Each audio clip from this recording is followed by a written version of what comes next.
প্রিয় দর্শক বন্ধুরা, আমি ডোনা। চিন্তা ভাবনা করলাম ব্লগ করব। একটু ভয় লাগছিল, তারপরেই আমার হাজব্যান্ড বলল করেই ফেলো। মনে একটু সাহস আসলো।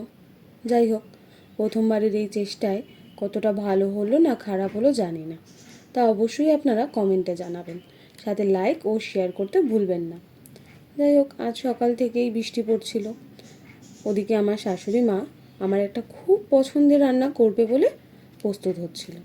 সেটা থেকেই ক্যামেরাবন্দি করা শুরু করলাম। মা আজকে রান্না করছে কলা পাতায় ভোলা মাছ। অবশ্যই এই রান্নাটা অন্য মাছ দিয়েও হয়, তবে ঘরে ছোট ছোট ভোলা মাছ ছিল আর মা সেটাকে কলা পাতায় রান্না করছিল। চলো দেখা যাক মা কিভাবে রান্নাটা করছিল। প্রথমেই কলা পাতাগুলোকে কিন্তু ছোট ছোট করে মা আগে থেকে কেটে রেখেছিল। তারপর কলা পাতাগুলোকে আগুনে সেঁকে নিচ্ছিল। আর মা তখন বলছিল কলা পাতাগুলোকে আগুনে সেঁকে নিলে নাকি কলা পাতাগুলো পরের দিকে আর কড়মড়ে হয়ে যায় না। তারপর মা একদিকে ফ্রাই প্যান গ্যাসে গরম করতে দিয়ে মাছগুলোকে মশলা মাখিয়ে নিচ্ছিল। প্রশ্ন থাকবে কি মশলা দিল? হ্যাঁ, মাছের মধ্যে পরিমাণ মতো লবণ, হলুদ গুঁড়ো, আগে থেকেই করে রাখা পেঁয়াজ ও লঙ্কার পেস্ট এবং একটু পরিমাণ মতন সরষের তেল দিয়ে মাছটিকে মাখিয়ে নিল।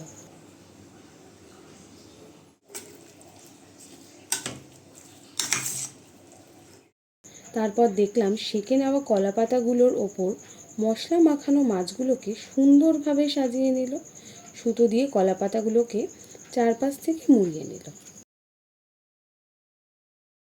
জানো তো, তখন দেখছিলাম মা একটু খুশি খুশি ভাব। বুঝলাম আমি ক্যামেরাবন্দি করছি, সেটা মা আনন্দ পাচ্ছিল। এবার দেখলাম মা একে একে সুন্দরভাবে বেঁধে নেওয়া মাছবন্দি কলা পাতাগুলোকে গরম ফ্রাই প্যানের তেলের ওপর একটা একটা করে বসিয়ে দিল। এরপর গ্যাসের আঁচ কমিয়ে 10 থেকে 15 মিনিটের মতো মাছগুলোকে ঢেকে রেখেছিল। তারপর ঢাকনা তুলে কলা পাতা মোড়ানো মাছগুলোকে উল্টে দিয়ে আবার ঢেকে দিল।